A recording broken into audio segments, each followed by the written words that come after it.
მოგესალმებით, დავიწყოთ ბიზნეს ინსაიდერი. კვირის ბოლოს ნახეთ ჩვენ ეკონომიკური ზრდის შეფასება, მაღალი ზრდით ხურავთ წელს, დავხურეთ, სტატისტიკა ამას გვეუბნება უკვე 7.2% დეკემბრის ზრდა და 7.5% წლიური ზრდის მაჩვენებელი, წინასწარი მონაცემები, კიდევ ერთხელ ეს მაჩვენებელი, როგორც აქამდე წარმატებით ვამტკიცებთ და სრულიად რეალისტურად, ამ მაჩვენებელმა, ასე ვთქვათ, გადააჭარბა ყველა საერთაშორისო საფინანსო ინსტიტუტის მიერ პროგნოზირებულ მაჩვენებელს, კიდევ ერთხელ საქართველოს განსაკუთრებულად მაღალი ეკონომიკური ზრდა დააფიქსირა ამ კუთხით, თუმცა არ უნდა დაგვაუწყოს, რომ ამ პერიოდის განმავლობაში მთელ რიგ სექტორებთან მიმართებაში ხდებოდა საკითხის შესწავლა, რევიზია, გადახედვა, მათ შორის შეეხებოდა ენერგეტიკის სექტორს, ინფრასტრუქტურის სექტორს.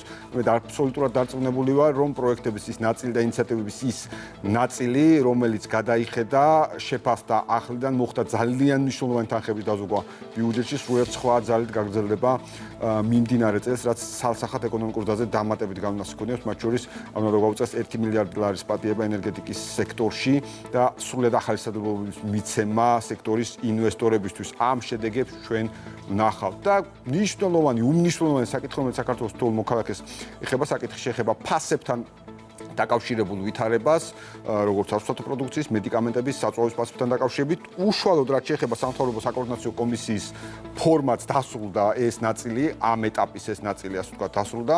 მიმდინარე კვირას უკვე საპარლამენტო ფორმატში გაგრძელდება მსჯელობა, თუმცა ვნახეთ ძალიან საინტერესო ინიციატივები, ის რაც ყველაზე მეტად მოხვდა გულზე, დიახ, გამოჩნდა სივრცე, რასაც აქამდეც ვამტკიცებდით, რომ ფასების შემცირება იყო შესაძლებელი და უფრო მეტიც, სწორედ კერძო სექტორის მხრიდან ჩვენ მოვისმინეთ არაერთი ინიციატივა ყველა მიმართულებით, სასუსტო პროდუქტთან დაკავშირებით, საწვავთან, მედიკამენტებთან დაკავშირებით, კიდევ ერთხელ მთავრობა სწორედ დისკუსიის, ჯანსაღი ანალიზის, ჯანსაღი დისკუსიის საფუძველზე ეძებს ამ სივრცეებს, სადაც შესაძლებელია გონივრულად კვლავ ფასების შემცირება და რა თქმა უნდა, მედიკამენტები აქ განსაკუთრებით მნიშვნელოვანი საკითხია. სწორედ ამ საკითხთან დაკავშირებით დღეს ვისაუბრებთ საქართველოს ჯანდაცვის მინისტრთან, ბატონ მიხეილ სარჯულაძესთან. ბატონ მიხეილ, მოგესალმებით. მადლობას გიხდით ბიზნეს ინსაიდერში იმედის წრეში მობრძანებისათვის და პირდაპირ გადავალ მედიკამენტებთან დაკავშირებით, მედიკამენტების ფასებთან დაკავშირებით. სამთავრობო საკოორდინაციო კომისიის ხდომის ფარგლებში თქვენ შეხვდით ასევე ბოლოს წინა შეხვედრა იყო სწორედ მედიკამენტებთან დაკავშირებით და როგორია ვითარება, რა მართლაც არსებობს თუ არა შესაძლებლობა სივრცე, რომ კიდევ უფრო მეტად გაიაფთეს მედიკამენტები, თუ ამ ნაწილში გარკვეული პროგრესი უკვე იყო. საკითხზე საუბრის დაწყებამდე მოგესალმებით აუცილებლად თქვენ და თქვენს მაყურებელს მივესალმები.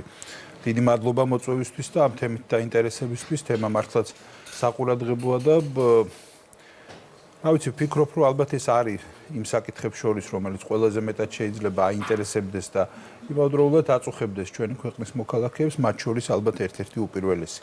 ამიტომაც კარგია, რომ ამ თემაზე საუბარი გაიშალა, საზოგადოების ყურადღება ამაზე მიქცეულია და ვფიქრობ, რომ ეს უკვე კარგი შესაძლებლობაა, რომ გარკვეულ საკითხებზე სწორი გადაწყვეტილებები იქნას მიღებული და პრაქტიკებით სწორ კალაპოტში ჩადგეს.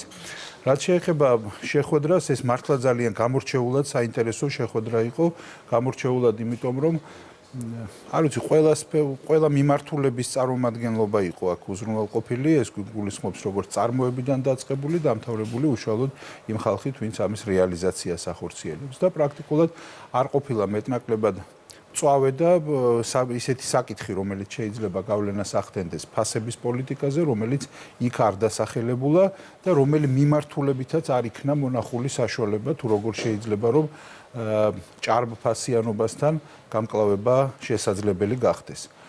საინტერესო იყო, მრავალმხრივი იყო, ასე ვთქვათ, დისკუსიაც, მსჯელობა, განხილვა და აი ამ განხილვების შედეგად პრინციპში კონკრეტულად გამოიკვეთა მიმართულებები. არ შეიძლება არ აღინიშნოს, რომ თვითონ ბიზნესიც, როგორც თქვენ დასაწყისში შესავალში აღნიშნეთ, თვითონ ბიზნესიც მოტივირებულია ერთის მხრივ და მეორეს მხრივ თავად ხედავს შესაძლებლობას ამ მიმართულებით, რომ პროცესები სწორი დინამიკით განვითარდეს, ასე რომ ეს მართლაც დამაიმედებელია. ვფიქრობ, რომ მოხერხდება. უბრალოდ აი ფარმაცევტიკას აქვს მაინც ერთგვარი სპეციფიკა, კომპლექსურობაში გამოხატული სპეციფიკა. აქ არ არის ესე საკითხი, რომ ერთი რომელიმე კონკრეტული კომპონენტის გადაჭრა იწვევდეს რაღაცა კლებას. აქ დაწყებული აი ჭარბად დანიშნული მედიკამენტების პრობლემიდან დამთავრებული თვითონ ფასების არქიტექტურის გაანალიზების საჭიროებით, ყველა ეს საკითხი ერთმანეთთან არის გადაჯაჭვული, ამიტომ ვფიქრობ, რომ ყველა ამ მიმართულებით მუშაობის დაწყება, წარმოების მხარდაჭერიდან დაწყებული მართლაც ესე მაგალითად ქსელის სიმჭიდროვის საკითხის განხილვით დამთავრებული, ყველა ეს საკითხი მხედველობაში იქნება მიღებული, შესაბამისად ვფიქრობ, რომ ალბათ მოსალოდნელია აი ამ უახლოეს პერიოდში მათ შორის აი აპრილის შემდგომ უკვე ძალიან აქტიური მუშაობის წამოწყება იმისთვის, რომ ყველა მიმართულებით ერთდროულად პროგრესი ვაჩვენოთ. კი ბატონო, თქვენ აღნიშნეთ მათ შორის ბიზნესის მოტივაცია ამ კუთხით და მართლაც აი განსაკუთრებულად უფრო მეტად მიუხედავად იმისა, რომ ყველა მიმართულების წარმომადგენლები იყვნენ, როგორც თქვენ აღნიშნეთ, მედიკამენტების ფასი არის ხოლმე მაინც ის საკითხი, რომელიც ყველაზე უფრო მეტად აქტუალურია და აქტიურად გამოდის. ეს ბუნებრივია. კი, აქტიურად გამოდის ხოლმე. აი ამ კუთხით მაინც თქვენი დაკვირვებით, საპარლამენტო სამუშაოც წინ არის. გვაქვს თუ არა რესურსი და აი კონკრეტული მოლოდინები, რომ აქ გარკვეული ტიპის პროგრესი გვექნება. თუმცა კიდევ ერთხელ მინდა აღვნიშნო, რომ ჩვენ გარკვეული პროგრესი რაღაც პერიოდს თუ ავიღებთ, უკვე გვაქვს მედიკამენტების ფასების შემცირების მიმართულებით. კი, სხვათა შორის სპეციფიკა, როდესაც აღვნიშნე ეს განსხვავებით სხვა სექტორებისგან, აქ უკვე არის გადადგმული რამდენიმე მნიშვნელოვანი ნაბიჯი ტრადიციულად, რომელიც მოდის და რომელიც მნიშვნელოვან გავლენას ახდენს ამ შემთხვევაში ფასების გასამართლიანებაზე. ეს არის რა თქმა უნდა რეფერენტული ფასები, ეს არის სხვა ასე ვთქვათ პოლიტიკის საკითხები ამ სფეროში. არსებობს რამდენიმე ინსტრუმენტი, რომლის მეშვეობითაც ფასები საკმაოდ დიდ ნაწილზე მედიკამენტებისა არის რეგულირებული. ერთ-ერთ მიმართულებად განიხილებოდა სწორედ იგივე მექანიზმის გაფართოება ერთის მხრივ ამ რეფერენტული ფასებისა, მოგეხსენებათ, რომ დღეს დადგენილია ეს 7000 მედიკამენტზე და დაგეგმილია გაგრძელება ყოფილიყო შეიძლება გაგრძელდეს. თუმცა ჩვენი მიზანი არის, აი თქვენ აღნიშნეთ, რომ ეს მნიშვნელოვანია თქოს, რომ ფარმაცევტიკაში მაინც ცოტა განსხვავებულია მიდგომა, ამას სრულად ვეთანხმები.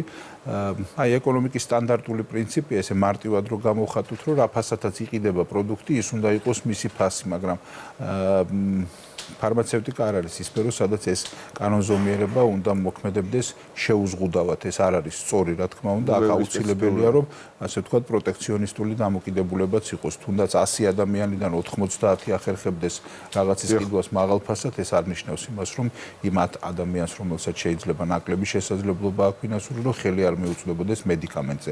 ასე რომ მედიკამენტი ეს არ არის არც ფუფუნების, არც კომფორტის, არც ბევრი კიდევ სხვა რაღაცის ასეთის საგანი, ეს არის რა თქმა უნდა აუცილებლობის საკითხი სიცოცხლის ჯანმრთელობისთვის, აქედან გამომდინარე სრული უფლება გვაქვს, რომ ვიყოთ განწყობილი ისე, რომ პროტექციონისტულად მიუდგეთ ამას ყველაფერს და მოქალაქე იყოს მაქსიმალურად დაცული, მისი ხელმისაწვდომობის შესაძლებლობა. სხვა შორის აქ ეს გულისხმობს არა მხოლოდ ფასით ხელმისაწვდომობას, აი აქ განსაკუთრებულად მნიშვნელოვანია ეს სიტყვა, არამედ განსაკუთრებულად სენსიტიურია ხარისხის საკითხიც, გეოგრაფიული ხელმისაწვდომობაც. ეს არის უაღრესად დიდი მნიშვნელობისა და მთავარი მოქალაქე დაცული უნდა იყოს, ეს უკვე კლინიკურ სფეროში გადადის მართალია, მაგრამ მჭიდრო კავშირი აქვს თვითონ ფარმაცევტულ პროდუქტთან, იქ აუცილებლად უნდა იყოს დამცველი მექანიზმები, რომ ზედმეტად არ ხდებოდეს მედიკამენტების გამოყენება, არასაჭირო ზედმეტი, რომელიც თავის მხრივ, რა თქმა უნდა, შეიძლება ჯანმრთელობისთვის მავნებელიც იყოს. კომერციული ინტერესი იქით ეკაჩება ყველაფერს, რომ წამალი მეტი იყიდებოდეს, მაგრამ ეს არ უნდა ხდებოდეს იმის ხარჯზე, რომ ინდივიდუალურად მე თუ მჭირდება 10, რომ ინიშნავდნენ 12. აქედან გამომდინარე, ესეც კი კავშირშია ამ სფეროს. საბოლოო ჯამში მოქალაქე, რა თქმა უნდა, აბსოლუტურად მართებულად უყურებს და აფასებს საკითხს, მხოლოდ ამ პირობებით, რომ შედიოდა შარშან მაგალითად აფთიაქში ყიდულობდა რაღაც რაოდენობის მედიკამენტს, ის დღეს ადარებს ჯამურად რამდენი ეხარჯება. რა თქმა უნდა, ხომ მესმის, რომ შამპუნზე პოლიტიკა, რომელიც შეიძლება იყიდება ან საპონზე აფთიაქში ვერ იქნება იგივე პოლიტიკა, როგორც არის სასიცოცხლოდ მნიშვნელოვან მედიკამენტებზე. აი აქ მედიკამენტების მიმართულებით ჩვენ ვეცდებით, რომ ობიექტურადაც შევამციროთ და მეორეს მხრივ აღქმაც თვითონ მოქალაქეებისა, ინფორმირებული მოქალაქისა იყოს რელევანტური და სწორი. კი ბატონო, აბსოლუტურად და რაც ძალიან მნიშვნელოვანია, რომ სახელმწიფო ბუნებრივია უპირველესად თქვენ შემთხვევაში მოქალაქეების ინტერესებიდან გამომდინარე, საუკეთესო ინტერესებიდან გამომდინარე მოქმედებს და ხედავთ ძალიან მნიშვნელოვან დიალოგს ბიზნესთან და ეს გადაწყვეტილება არ ხდება იმპერატიულად, არ ხდება ასე ვთქვათ, ესეთ ერთი ხელის დარტყმით პირობითად ძალიან კარგი დიალოგი. ეს სხვათა შორის ყველა სექტორზე ითქმის ეს მხოლოდ ცხადია ყველა. ყველგან არის სამართლიანობა ბაზისი, ასე ვთქვათ, ამ ურთიერთობის.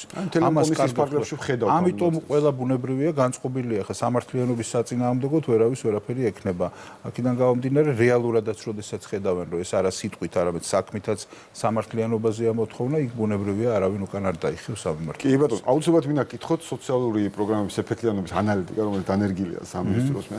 რას ვხედავთ ამ შედეგებს, რამდენად გაამართლა ამ ინსტრუმენტის გამოყენება, როგორ ვაფასებთ? ეს ძალიან მარტივად რო ახსნა, რას ნიშნავს, ფიქრობ ეს აუცილებელია.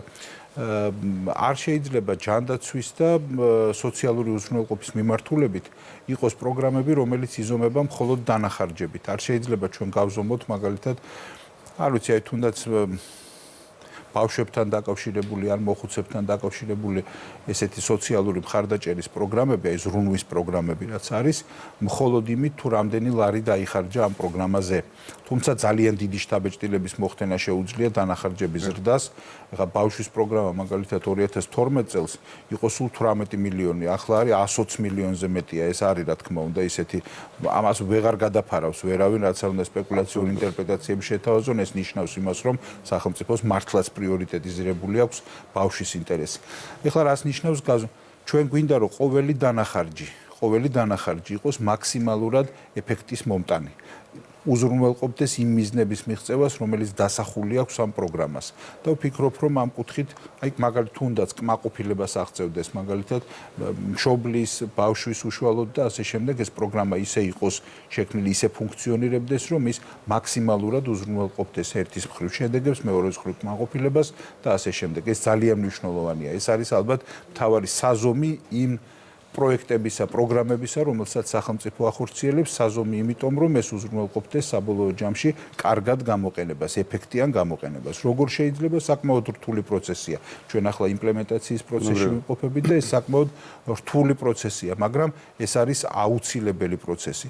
და სხვათა შორის არ შემიძლია არ აღვნიშნო, რომ სწორედ ასეთ მიდგომებს მოაქვს შედეგად, რომ აი გასულ წელს მოგეხსენებათ, რომ იყო აღიარება, განათლებასაც ეხებოდა ეს და ჯანდაცვის სისტემაცაც, სადაც აღიარებული იქნა ეფექტიანობის თვალსაზრისით ერთ-ერთ საუკეთესო სისტემად იქნა აღიარებული ქართული სისტემა. ამ კუთხით ეს გაუმჯობესებებდა პროგრესი, რომელიც აქვს ჩვენ სისტემას, ეს იქნა აღიარებული ძალიან ავტორიტეტული კვლევითი ორგანიზაციის მიერ. აბსოლუტურად ძალიან მისასალმებელია, როდესაც ეს გაზომვადი ამ შემთხვევაში შედეგები და შემდგომ გადაწყვეტილება. კი, ხა ინდიკატორებით ეს გაიზომოს უნდა. კი ბატონო, და აუცილებლად მინდა გითხოთ ბოლოს პირველადი ჯანდაცვის რეფორმასთან დაკავშირებით მიმდინარეობის ნაწილი, რაიმე სიახლე თუ გვაქვს დამატებით და მიმდინარეობა პროცესი როგორი გვაქვს, ასე უნიშნულოვანი. ეს პრინციპში გეგმის მიხედვით მიმდინარეობს. ბუნებრივია, რომ ამას და ეს იმდენად მასშტაბური, იმდენად დიდი რეფორმაა, რომ აქ ბუნებრივია, რომ ესე ერთბაშად შედეგების ქონა შეუძლებელია. თუმცა გარკვეული ეტაპები წარმატებით გავიარეთ. ეს უნდა ვთქვათ, როგორც ეს დაგეგმილი იყო და როგორც ანონსი იყო გაკეთებული და ვფიქრობ, რომ მომდევნო ეტაპებიც ასევე უმტკივნეულოდ წარიმართება. საკმაოდ დიდი და რთული ცვლილებებია და მიხარია, რომ ამ დრომდე რაიმე турბულენტობის და სირთულის გარეშე იქნა გადალახულია ეს თითოეული ეტაპი. იმედი მაქვს, რომ ასეც გაგრძელდება. უახლოეს მომავალში ჩვენ გვაქვს ამოცანად გარკვეული ტექნოლოგიური განვითარება, იმიტომ რომ აქ ერთ-ერთი უმთავრესი საკითხია სამინისტროს მონაცემის, რა თქმა უნდა, თუმცა ამას სჭირდება ინტეგრირება კერძო სტრუქტურებში, იმიტომ რომ სახელმწიფო არ არის ერთადერთი მიმწოდებელი პირველადი ჯანდაცვის მოგეხსენებათ, რომ ეს ჩართულია ამაში იგივე სადაზღვეო სექტორის მიმართულება, ვისაც ინტერესი აქვს ზოგადად იგივე კერძო სამედიცინო დაწესებულებები და ასე შემდეგ. იქ ყველგან ეს აქტუალურია, ყველგან ბუნებრივია ეს მონაცემების მონაცვლეობა არის უკიდურესად დიდი მნიშვნელობის. აი ერთ-ერთი ყველაზე მთავარი გამოწვევა შეიძლება იყოს თუ ეს სისტემა არ იქნება დახვეწილი, იმიტომ რომ რეალურად ჩვენ გვჭირდება რომ თითოეული გადაწყვეტილება საბოლოო ჯამში იყოს მტკიცებულებებზე დაფუძნებით მიღებული და შემდგომ მისი აღსრულებაც ხორციელდება თუ არა იმ ჩანაფიქრისა და იდეის მიხედვით, ეს რა თქმა უნდა კონტროლდებოდეს. კონტროლის ერთადერთი ინსტრუმენტი აუცილებელი ამასთან ეს არის რა თქმა უნდა სწორი მონაცემების შეგროვება. სხვაგვარად ეს შეუძლებელი იქნება. კი ბატონო, აბსოლუტურად ბოლოს ძალიან მოკეთ მაინც მინდა გკითხოთ, პრინციპში გამოიკვეთა გარკვეული საკითხები და მათ შორის ფასების ნაწილი, მაგრამ კიდევ რა რჩება სამინისტროს ძირითად პრიორიტეტებად 2026 ჩვენ არაერთხელ მოგვიწევს მიმდინარე წელს ასევე საუბარი დიდი სიამოვნებით. აი ეს მე მახარებს რომ არაერთხელ მოგვიწევს, იმიტომ რომ ერთ გადაცემაში მე ვერ შევძლებ პრიორიტეტი პრიორიტეტების სრული ჩამონათვალი მოგაწოდოთ.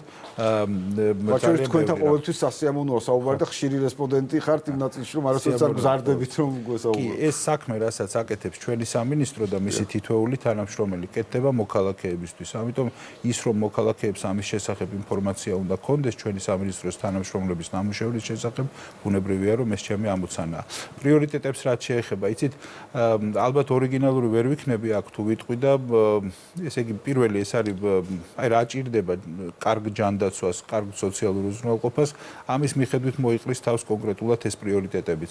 ეს არის რა თქმა უნდა კარგი ინფრასტრუქტურა, ეს არის რა თქმა უნდა ტექნოლოგიური განვითარება, რომლის მიმართულებითაც აუცილებლად გვექნება გარკვეული მიმართულებები დაგეგმილიც და განხორციელებულიც.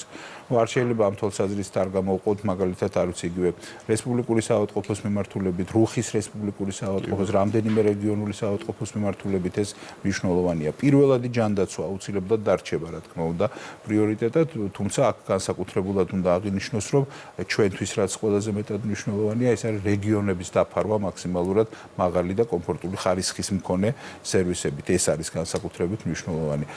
გარკვეული პროგრამული ცვლილებები შეიძლება იყოს, მაგალითად, კლავაც ორიენტირებული მაღალი ხარისხის სერვისების მიღებაზე. ეს გულისხმობს მაგალითად, რომ იქ სადაც რა კომპონენტი აკლია, შეიძლება ეს წარმოადგენდეს ამ შემთხვევაში ჩვენი შემდგომი მუშაობის გაგრძელების საბაბსა და მიზანს. ფასების პოლიტიკის რეგულირება ესეც რა თქმა უნდა არანაკლებად მნიშვნელოვანია. ჩვენ ვფიქრობ, როგორ გავხადოთ მედიცინა უფრო აკადემიური, აი ამ პრაქტიკული მედიცინა აკადემიური გახდეს, ამიტომ იგივე განათლების მიმართულებით, უწყვეტი სამედიცინო განათლების მიმართულებით გვაქვს გარკვეული გეგმები.